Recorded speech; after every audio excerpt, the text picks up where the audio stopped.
하나님께서 우리를 사랑하십니다. 그리고 그 사랑의 놀라운 능력은 오늘 우리를 주님 안에 끝까지 붙어 있을 수 있도록 만들어 주실 것입니다. 주님의 은혜로우신 손이 우리를 올해도 붙드시고 저 하늘까지 이끌어 주실 것을 믿게 되시는 거룩하신 주의 백성 되시길 예수님의 이름으로 축원드립니다.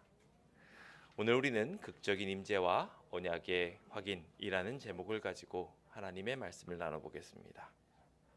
하나님의 말씀 출애굽기 20장 20절에 있는 말씀을 함께 먼저 읽어보도록 하겠습니다. 함께 읽어볼까요? 시작. 모세가 백성에게 이르되 두려워하지 말라. 하나님이 임하심은 너희를 시험하고 너희로 경외하여 범죄하지 않게 하려 하심이니라. 아멘. 올해 표 함께 큰 소리로 먼저 외쳐보길 원합니다. 올 한 해 동안 이 모토를 가지고 주님 안에서 안전하게 더 안전하게 있음을 믿고 주님 하나님이 우리와 함께 싸우신다라는 것을 믿어 우리의 믿음이 흔들리지 않게 되기를 기원합니다.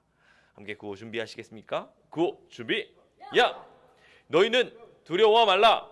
여호와께서 싸우시리라. 아멘. 우리 하나님이 우리를 대신하여 싸우고 계십니다. 그러니 우리가 더 이상 걱정과 두려움으로 올해를 망치지 않게 되기를 소망합니다. 가장 최고의 축복인 하나님의 보호를 2023년 동안 하나님이 분명히 우리에게 베풀어 주실 것입니다. 사랑은 확인하고 확인받고 싶어하는 본능이 있습니다. 사랑함을 알고 믿는다 할지라도 그것이 고백되어지는 것과 그렇지 않은 것은 큰 차이를 갖기 때문이지요. 무뚝뚝한 사람이라 할지라도 그 가운데 자신을 향한 분명한 사랑의 표현이 있기 마련입니다. 이것이 없이는 사랑이 존재하지 않으며 그것을 말하는 것이 불가능해집니다. 하나님께서도 마찬가지로 우리에게 사랑을 한다면 그 사랑을 표현하라고 촉구하십니다. 당신의 사랑에 대하여 한없이 표현하시면서 당신의 백성이 그 사랑을 받게 되었을 때 그 사랑을 받고 하나님이 원하시는 계획 속으로 함께 들어오기를 바라시는 것이 하나님의 바람이며 하나님의 구원입니다. 오늘 그 구원 반드시 받게 되시길 예수님의 이름으로 축원드립니다. 주님은 사랑하는 자를 초청하셔서 나의 사랑하는 자여, 나의 어여쁜 자여, 나와 함께 가자고 초청하십니다. 올 한 해 주님이 계획하신 아름다운 세상이 있다면 그 세상을 향하여 함께 믿음을 가지고 나아가 보지 않으시겠습니까?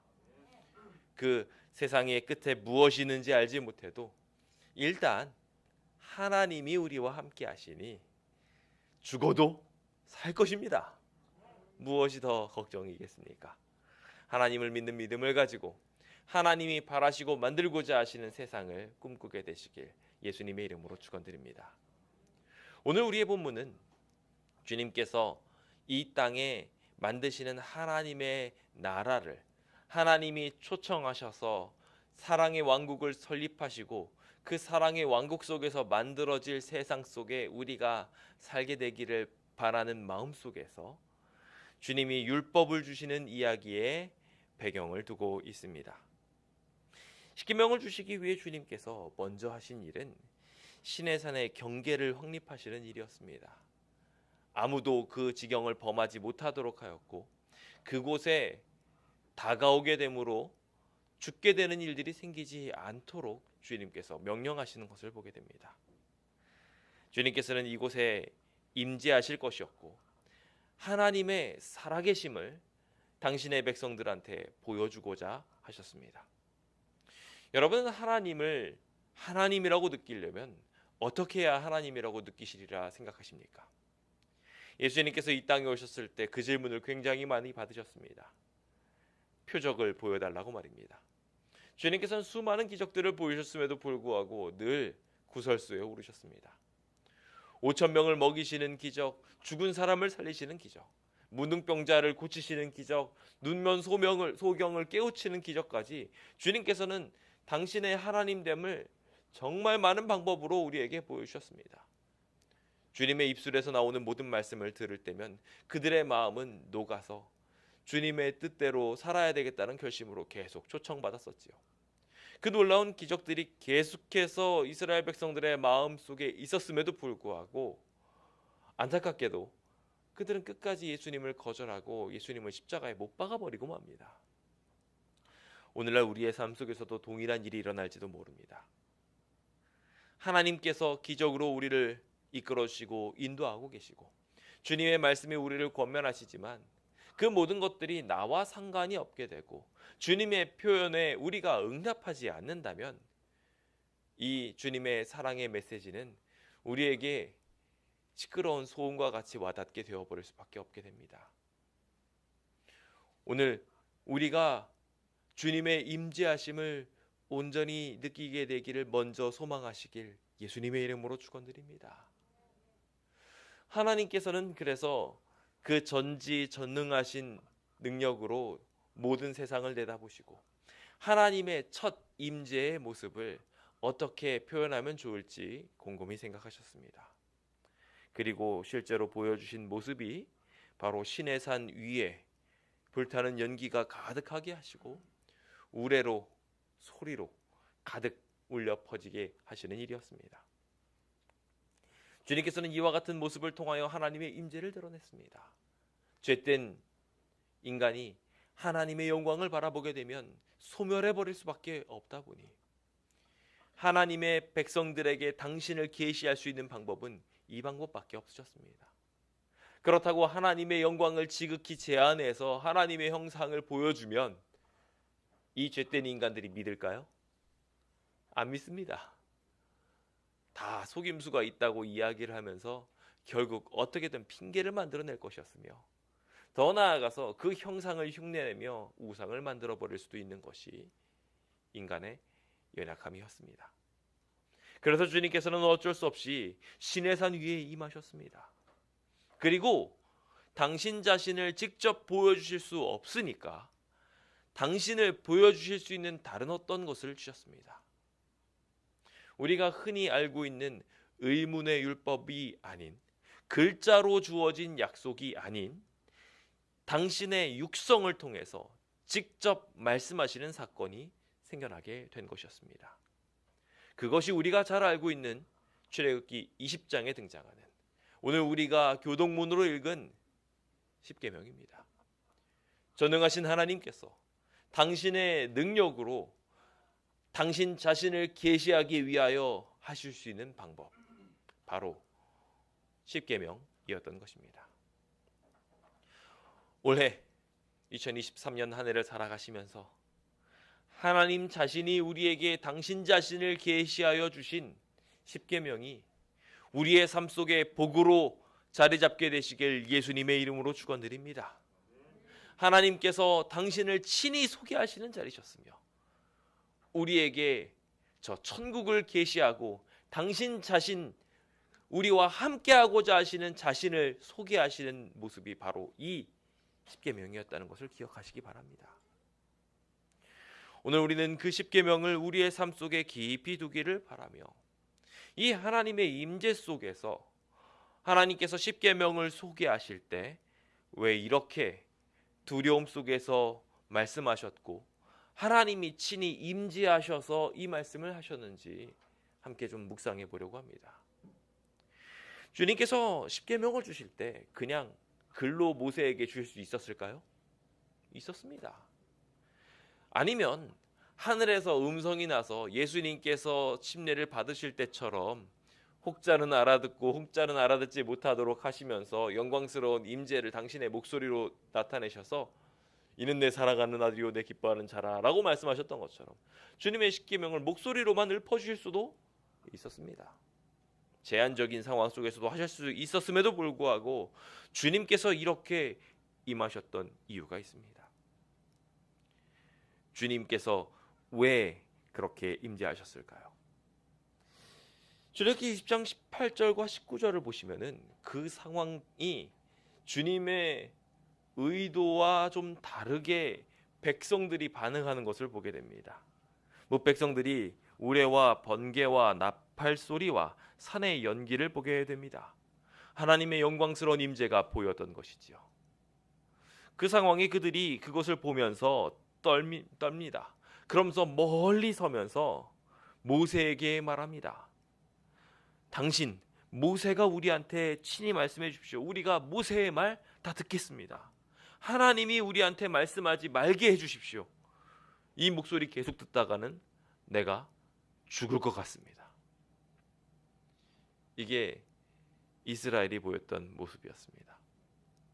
하나님이 기껏 임재하셔서 하나님의 영광스러운 모습을 펼쳐주시고 하나님이 얼마나 위대한 분인지, 하나님이 얼마나 위대하신 계획을 가지고 계신지 설명하는 자리에 하나님의 백성들이 그걸 보면서 두려워 떨면서 하나님은 그만 말씀하시고 모세 당신이 말해달라고 이야기하고 있는 것입니다. 하나님의 영광스러운 임재를 보며 그들은 두려움에 휩싸일 수밖에 없었습니다. 그냥 목소리만 임하고 있음에도 불구하고 그들은 죽을 것 같은 감정을 느꼈습니다. 어쩌면 이 극적인 임재의 모습을 보면서 그들은 하나님의 존재를 그 어떤 때보다도 강력하게 느꼈을지도 모르겠습니다. 하나님께서는 이와 같이 놀라운 임재의 모습을 보여주시면서 하나님의 백성을 자각시키고자 하셨습니다. 모세도 그 설명을 다음과 같이 하면서 하나님이 목적하신 세 가지 이유, 주님이 친히 임재하셔서 하나님 자신을 이렇게 친히 육성을 통해서 당신 백성에게 말씀하신 이유에 대하여 이렇게 말씀하십니다. 오늘 우리가 읽었던 본문입니다. 하나님이 이렇게 임하시게 된 것은 너희를 시험하고 너희로 경외하여 범죄하지 않게 하려 하심이니라 라고 말하고 있습니다. 우리는 하나님의 놀라운 임재를 볼 때가 종종 있습니다.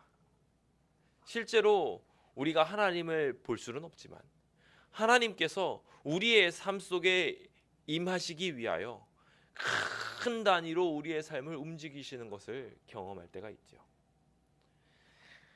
우리의 삶 속에 이와 같은 일들을 경험할 때면 하나님으로 종종 압도될 때가 있습니다.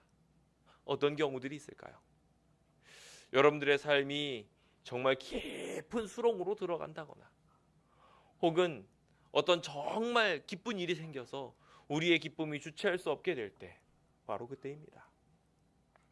하나님께서는 그 큰 역사 속에서 당신 자신이 존재함을 표현하고자 하십니다. 시련의 깊은 수렁 속에 빠진 이들을 주님께서는 붙들어주고자 하시며 우리의 기쁨을 더욱 배가시키기 위하여 주님께서는 우리의 희로애락 속에 함께하고 계십니다. 우리는 그 하나님의 임재를 느끼며 하나님께 영광 돌릴 수 있어야 합니다. 그런데 안타깝게도 기쁠 때면 기쁜 이유로 우리는 하나님을 놓쳐버리고 말고 슬프고 또 괴로울 때면 우리는 그 고통들로 인하여 하나님이 너무 무겁다고 느낄 때가 있습니다.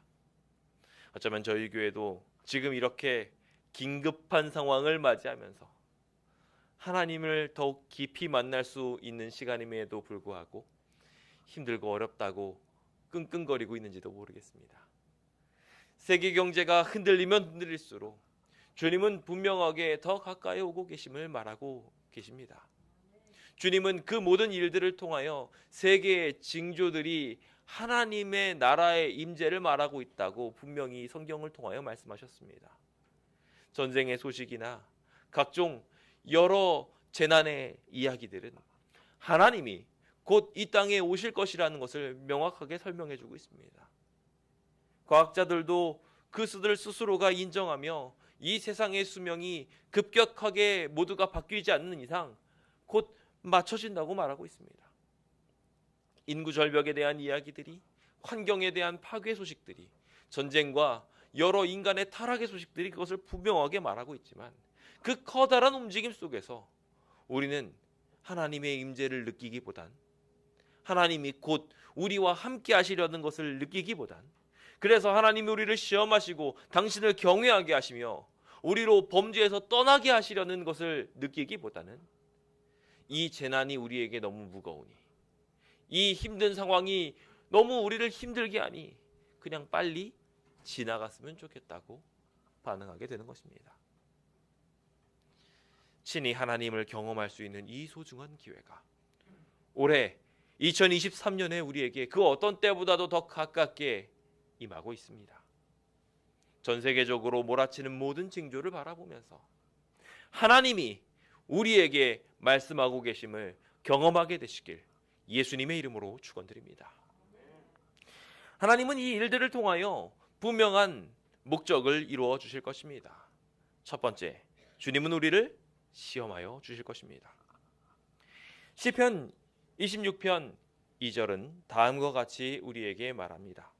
함께 읽어보겠습니다. 시작. 여호와여 나를 살피시고 시험하사 내 뜻과 내 양심을 단련하소서. 시험이란 어떤 자격 요건에 해당해야 되는 사람들을 그 자격 요건이 부합한지 부합하지 않은지에 대하여 판단하는 분명한 능력을 발휘하게 됩니다. 그래서 시험하다, 본문에서 사용된 이 시험하다 나소트라는 단어도 함께 그 의미를 포함하기를 증명한다라는 의미를 포함하고 있습니다. 즉 하나님의 백성들이 하나님의 뜻을 잘 따르는지, 하나님을 인정하는지, 하나님의 존재를 믿고 따르고자 그 의지가 있는지에 대한 증명을 주님께서는 이 시험하는 일들을 통하여 분명하게 하십니다. 우리가 장차 하늘나라에 들어가려면 하늘나라에 합당한 사람인지 우리가 증명되어져야 합니다. 주님을 진짜 믿는지, 주님의 보혈의 공로를 진짜 받아들이기를 바라는지, 그 하늘 세상을 우리가 정말 우리의 삶 속에 적용시키고자 하는지 우리의 삶이 증명되어져야 하는 것입니다. 주님께서는 그 증명을 우리의 삶에 이루게 하기 위하여 친히 임재하신 것입니다. 우리의 삶이 흔들리고 우리의 삶의 거대한 움직임을 느끼게 하므로 주님께서는 그 시험의 과정 속에 하나님이 함께함을 우리가 느끼며 그 시험을 통하여 결국 하나님 믿음을 증명하게 하고자 하셨던 것입니다. 그런 의미에서 시험은 과정에 대한 증명입니다. 우리가 얼마나 성실하게 주님을 믿고 의지하며 따르는지에 대한 그 증명이 바로 시험인 것입니다. 주님은 이 시험을 통하여 당신의 백성들이 하늘에 부합하다고 온 우주에 선전하고 싶어 하십니다. 그 일들이 잘 이루어지기 위해서는 이것이 잘 수행되었는지 되지 않았는지에 대한 분명한 판단이 필요했습니다. 그래서 주님께서는 임재하시면서 당신의 백성들에게 그냥 하나님의 영광스러운 임재의 모습만 구구구궁 하고 보여주지 않으시고 동시에 한 가지 중요한 것을 계속해서 말씀하셨는데 바로 율법이었습니다. 이것이 바로 우리가 주님을 따르기 위해서 시험받는 항목들입니다. 내가 주님 앞에서 충성하고 있는지 충성하지 않는지에 대한 분명한 지침인 것이죠. 하나님의 방향성과 내 방향성이 맞는지에 대해서 이 십계명을 통하여 우리는 확인받을 수 있습니다.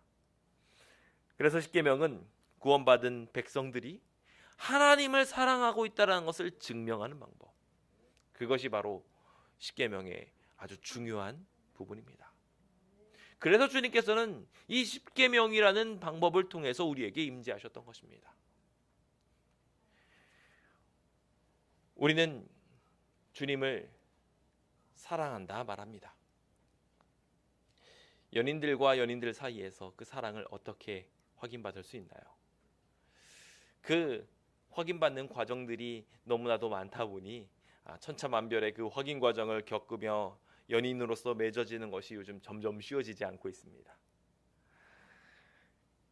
사실 그 방법은 간단합니다. 상대를 보고 상대를 이해하고 상대가 원하는 대로 해주는 것입니다. 그것이 사랑의 방법이며 그것을 통하여 사랑은 증거됩니다.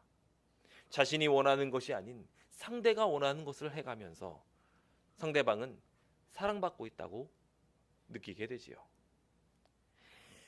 그래서 주님께서도 동일하게 이렇게 말씀하셨습니다. 너희가 나를 사랑한다면 내 계명을 지킬 거라고 말입니다. 주님께서 당신의 백성들에게 이 계명을 통하여 당연한 결과, 사랑한다면 일어날 이 당연한 결과가 맺어지게 되기를 바란다고 우리에게 권면하고 계십니다.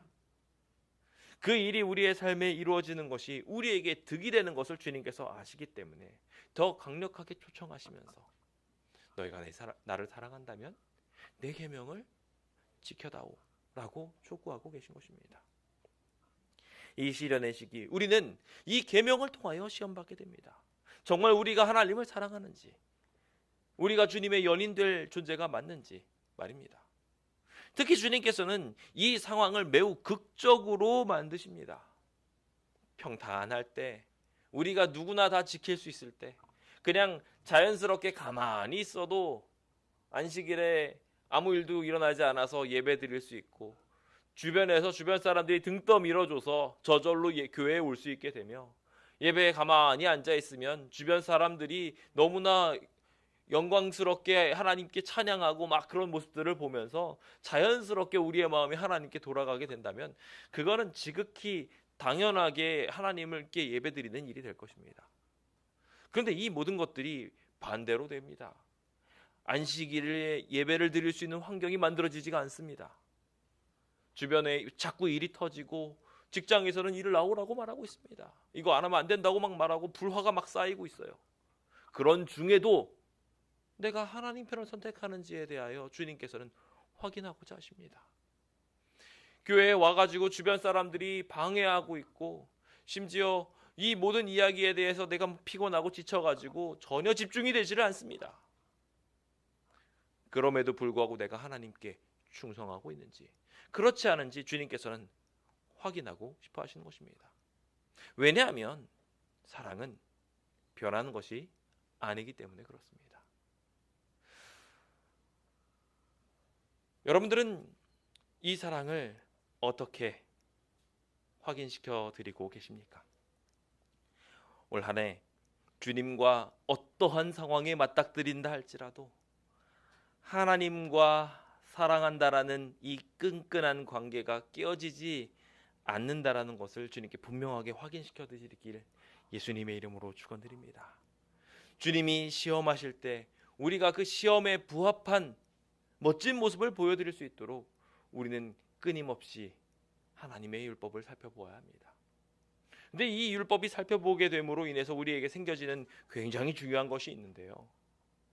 우리가 우리 스스로 이 모든 것을 지키려고 노력한다면 이루어지지 않는다는 것입니다. 하나님께서 이 10가지 계명을 이스라엘 백성에게 주셨을 때 그 극적인 임재 속에서 이 이스라엘 백성들은 하나님의 음성을 듣고 그들의 한계를 느낄 수밖에 없었습니다. 우리도 마찬가지로 주님의 십계명을 바라보면서 변하지 않아야 할 이 점검의 항목들을 보며 하나님의 품성과 나의 품성이 맞지 않는다라는 것을 확인하게 됩니다. 우리는 이 모든 것들을 바라보면서 극한의 환경 속에서 하나님께 충성해야 한다라는 것을 발견하지만 동시에 우리가 이 일들을 이룰 수 없음도 발견하게 됩니다. 이 연약함들을 하나님께 맡겨야 한다는 결론으로 도달하게 하는 것이 시험의 목표입니다. 여러분들은 시험을 보시고 난 다음에 시험지를 다시 들여다보지 않으십니까? 아니면 시험지를 다시 들여다보십니까? 공부를 잘하는 사람과 공부를 못하는 사람의 차이가 있다고 합니다. 공부를 잘하는 사람은요, 틀리고 나면 틀린 문제를 봅니다. 자신이 무엇에서 틀렸는지 확인을 하고 계속 점검하는 것입니다. 그리고 다음 단계로 나가기 위해서 그 시험의 부족을 보고 자신의 연약함을 확인하고 그 부족한 부분들을 채우기 위하여 노력하게 되죠. 주님이 우리를 시험하시는 이유도 마찬가지입니다. 그 시험을 극복한다면 정말 좋겠지만 그러지 못할 때도 있을 것입니다. 그러면 우리가 그 시험을 극복하지 못하고 우리의 연약성을 드러내게 될 때 우리는 완전한 해답으로 갈 수 있게 됩니다. 주님이 시험하시는 가장 큰 이유는 결과적으로 우리가 이 율법을 바라보고 하나님께로 다가가게 하기 위함이었습니다. 신명기 8장은 이스라엘 백성들이 광야의 모든 순간들을 보내고 난 뒤에 이 40년 동안 있었던 일들을 결론 지으면서 광야의 길을 걷게 하신 것들, 너를 낮추셨던 모든 것들, 그리고 그 모든 것들이 시험으로 이루어졌던 상황들에 대하여 설명합니다.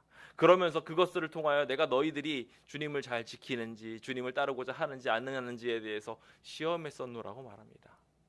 사실 이스라엘 백성들은 그 모든 부분에 있어서 거의 0점이라고 말할 정도로 엉뚱한 길을 걸어왔었습니다.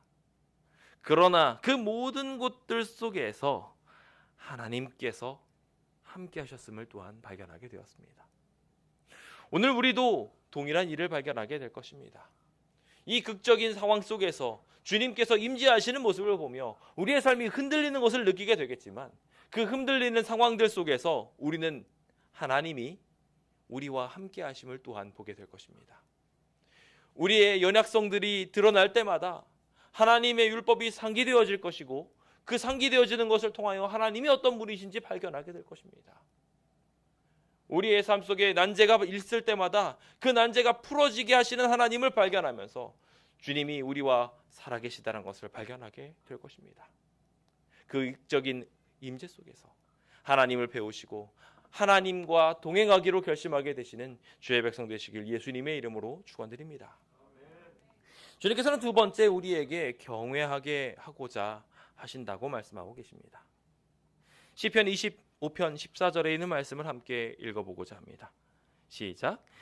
여호와의 친밀하심이 그를 경외하는 자들에게 있으며 그의 언약을 그들에게 보이시리로다. 아멘.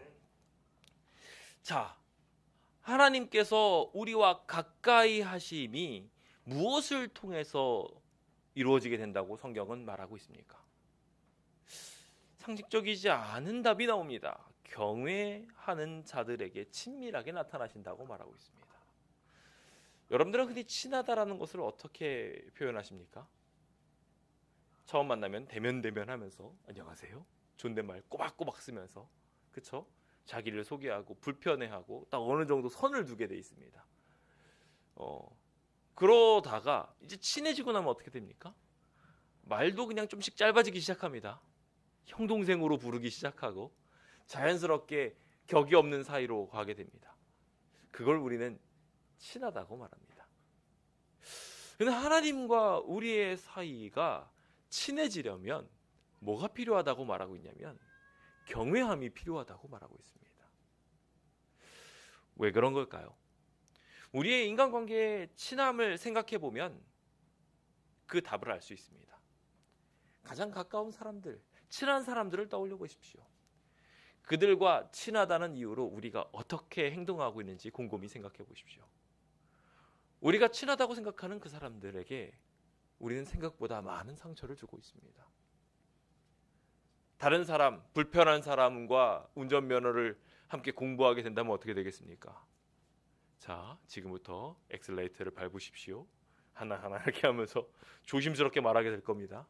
하지만 당장 가족이면 신경질도 막 바락바락 낼 것이고요. 괜히 그렇게 화를 내지 않아도 될 상황 속에 화를 내게 될 것입니다. 친하다는 만큼, 가까운 만큼 우리는 진짜 사람과 사람, 인격과 인격 사이에 지켜야 될 것들을 안 지키는 경우들이 많습니다. 우리의 가족들을 그래서 조심히 좀 돌아볼 필요가 있습니다. 주변 사람들한테 더 사랑을 하는 만큼 더 분명한 선을 지켜주셨으면 좋겠습니다. 제가 아직도 감동을 받고 있는, 감화를 받고 있는 분이 계신데, 제가 예전에 일본어를 좀 하다 보니까 일본어 교회에서 시무했던 적이 있는데, 그 일본어 교회에서 잠깐 일하면서 모셨던 목사님 중에 한 목사님께서는 부부 사이에서 어떠한 상황에도 존댓말을 하십니다. 정말 긴급한 상황인데도 존댓말을 하시는 거예요. 제가 참 놀라운 생각을 가졌습니다. 그렇게 서로를 존중하면서 하게 되므로 왜 이렇게 존댓말을 쓰십니까? 라는 질문에 이렇게 하니까 서로 싸우지 않게 되더라는 거예요. 여러 가지 상대방을 함부로 대할 상황에서 함부로 대하지 않게 되더라는 이야기를 하면서 경외의 효용성에 대하여 알려주셨습니다. 우리도 하나님을 대하며 마찬가지로 이와 같은 마음가짐을 가져야 합니다. 주님께서 친히 이렇게 거대한 움직임 속에서 임재하신 것은 주님께서 이 극렬한 상황 속에서 하나님과 우리 사이의 차이점을 분명하게 하고 우리가 하나님을 대할 때 함부로 대하지 않게 하기 위함입니다. 빈수레가 요란하듯 지식이 없는 자는 하나님 앞에 경배하게 되어 있습니다. 마치 하루 강아지가 범무서운 것을 모르듯 하나님 앞에서 경거망동을 하게 되지요. 우리도 하나님을 온전하게 이해하지 못함으로 이 거대한 임재를 느끼지 못함으로 혹 하나님 앞에 서 있음에도 불구하고 함부로 움직이고 있지는 않습니까? 주님이 임재하시는 곳인데도 불구하고 우리의 모습들은 여느 때와 동일하고 있지는 않은지요. 야곱은 그가 잠잤던 그곳이 하나님이 임재하는 곳이었다는 걸 생각하고 두렵도다라고 말했습니다. 이곳이 하나님이 계신 곳이었지만 내가 알지 못했다고 말하며 그곳에 제단을 쌓고 이곳은 하나님의 집이다라고 말하며 그곳을 거룩하게 여겼습니다. 모세도 하나님을 만나며 그의 신의 신발을 벗으며 경의를 표현하도록 배웠습니다. 우리는 하나님 앞에 있으며 어떠한 모습을 가져야 하겠습니까? 주님이 이렇게 불편하게 모든 상황을 이끌어 가시는 상황 속에서 주님이 의도하시는 바를 분명하게 기억하게 되시길 예수님의 이름으로 축원드립니다. 주님은 우리가 하나님과 함께 동행하며 지켜야 될 선에 대하여 분명하게 말씀하고 계십니다. 주님은 이 선이 제대로 지켜지며 피조물이 창조주를 향하여 도전하지 않게 될 때 비로소 주님께서 완전하게 우리에게 그 담을 허물고 복을 내려줄 수 있다는 것을 말씀하고 계십니다. 마치 선물을 받을 때 나 이 선물 받는 거 당연해 라고 이야기하면 선물 주는 사람이 어떻습니까? 기분이 좋을까요? 전혀 그러지 않을 것입니다. 마치 그 선물을 주는 것이 공물을 바치는 듯한 느낌이라서 내가 이 선물을 바치나이다 이러는 것 같은 느낌이라 기분이 별로 좋지 않을 것입니다. 그 관계도 망가질 수밖에 없고 그 마음속에 받는 사람 마음속에 감사함도 생기지 않게 될 것입니다. 하나님과 우리가 제대로 된 관계에 놓여서 주님의 축복을 받을 때 우리가 하나님께 온전하게 경배를 돌릴 수 있기 위해서는 이 임재가 먼저 느껴져야 하는 것입니다. 하나님과 함께하기 위하여 우리가 온전한 선함에 이르기 위하여 하나님 앞에 서는 자세에 대하여 분명하게 인지하게 되시길 예수님의 이름으로 축원드립니다. 주님께서는 선한 것에 대하여 말씀하시며 분명하게 말씀하시기를 주님 앞에 겸손하게 행하며 주님의 원하시는 정의, 그 정의를 이루어가는 것이 그것이 선한 것이라고 말씀하여 주셨습니다. 우리 함께 그 모든 사실을 깨달으며 하나님께서 우리의 삶에 극한을 주실 때마다 그 속에서 우리의 악과 연약함을 깨닫고 겸손하게 주님 앞에 설 수 있게 되는 주의 백성 되시길 예수님의 이름으로 축원드립니다. 그 아름다운 일들이 올해 내내 있어서 내가 주님의 자리에 함부로 서지 않고 주님의 것을 함부로 탐하지 않으며 주님의 방법대로 살게 되시길 예수님의 이름으로 축원드립니다. 마지막으로 주님께서는 범죄하지 않게 하기 위하여 친히 임재하셨다고 말씀하고 계십니다. 극한의 상황일수록 하나님의 보호는 더 빛나기 마련입니다. 시편 119편 11절은 그래서 이와 같이 말합니다. 함께 읽어볼까요? 시작. 내가 주께 범죄하지 아니하려 하여 주의 말씀을 내 마음에 두었나이다. 하나님께서는 세상이 악하면 악할수록 우리 안에 하나님의 말씀이 더욱 있게 되기를 바라고 계십니다. 그것이 우리를 안전하게 지킬 것을 주님께서 아시기 때문입니다. 오늘 우리는 그 율법의 한 글자 한 글자를 우리 마음속에 둠으로 이 시련 속에서 악이 더욱 관영할수록 하나님의 사랑을 배우고 느낄 수 있게 되어야 할 것입니다. 세상이 악해진다는 소식을 들을 때마다 마음 한켠에 이대로 살면 안 되겠다. 그러면서 제대로 된 정의의 실현에 대하여 우리는 갈구하게 됩니다. 주님께서 괜히 그 마음을 주신 것이 아닙니다. 우리로 하여금 하나님의 뜻대로 온전하게 서기 서게 하기 위함인 것이지요. 저는 손경민 목사의 찬양들을 참 좋아합니다. 여기 어머니의 기도라는 찬양이 있는데요. 이 찬양을 보면은 찬양의 가사 속에 이와 같은 이야기들이 등장합니다.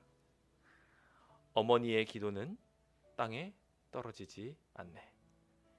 어머니의 기도는 자녀를 살게 하네.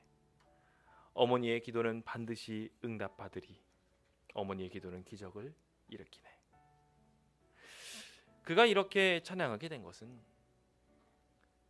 어머니의 간절한 기도를 보면서 자신이 악에 빠지기 쉬울 때, 연약해져서 쓰러지기 쉬울 때 그것이 자신을 붙들고 있음을 느꼈기 때문이 아닌가 생각하게 됩니다. 그가 무너지고 좌절할 때마다 시련을 만났음에도 불구하고 그 시련을 다시 일어나게 하는 큰 힘이 있다는 것을 발견하게 됩니다. 그것이 바로 어머니의 기도였고 어머니의 기도를 하게 하신 하나님의 능력이었습니다.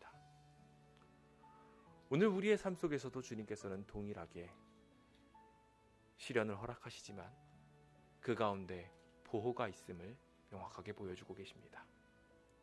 우리도 지금 힘들고 어려운 상황들을 경험하고 있지만 주님께서는 그 상황들을 통하여 하나님의 살아계심을 보여주고자 하십니다.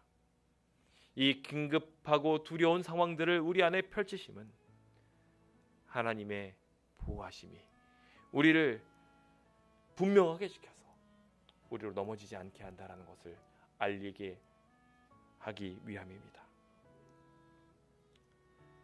주변이 모두 무너질 때, 흔들리지 않는 곳을 보게 될 때 우리는 그곳에 특별한 어떠한 보호를 느끼게 되기 마련입니다. 어쩌면 올해 주님께서는 그 놀라운 현장을 우리의 눈에 보게 하실지도 모릅니다. 가장 극심한 시련 중이지만 그 가장 극심한 시련 중에 하나님의 살아계심을 무엇보다도 더 강하게 느끼게 될지도 모릅니다.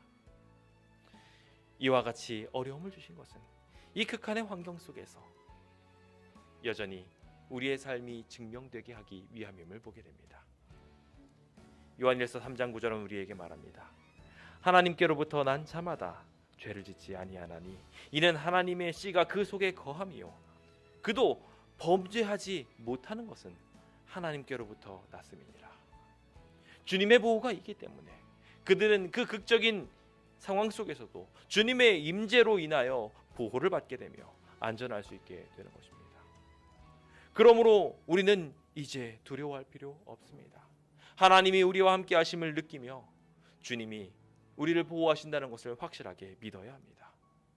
그 믿음 가운데 서게 되시는 주의 백성 되시길 예수님의 이름으로 축원드립니다. 하나님은 우리를 살리실 것입니다. 우리는 그 사랑의 확인을 위하여 이 극적인 상황에 놓이게 된 것입니다. 주님은 이 계명을 통하여 당신의 사랑을 펼치고 계시며 우리의 사랑을 확인받고자 하십니다. 여러분들의 선택은 무엇이 되고자 하십니까? 사랑하는 자로서 주님의 계명을 우리의 마음에 두며 그것을 지표 삼아 주님의 임재하심을 찬양하고 기뻐하게 되시길 예수님의 이름으로 축원드립니다. 주님이 이제 곧 오시게 될 것입니다. 이 건물은 혹 무너지게 될지 모르나 주님은 반드시 오시게 될 것입니다. 그 순간에 우리가 기쁨으로 하나님을 맞이할 수 있도록 우리의 마음이 온전히 준비되게 함께 이 시간 주님 앞에 우리의 결심을 보여봅시다. 주님이 주시는 온전한 표전과 완전한 구원과 그 방벽되는 율법을 우리 안에 두며 주님이 올해를 안전하게 보호하심을 발견합시다. 더 이상 두려워하지 않고 주님을 믿는 믿음을 가지고 우리의 영과 혼이 주님 오실 때까지 안전하게 지킴받는 귀한 것을 경험하게 되시길 간절히 바라면서 오늘 모든 말씀을 마치도록 하겠습니다. 감사합니다.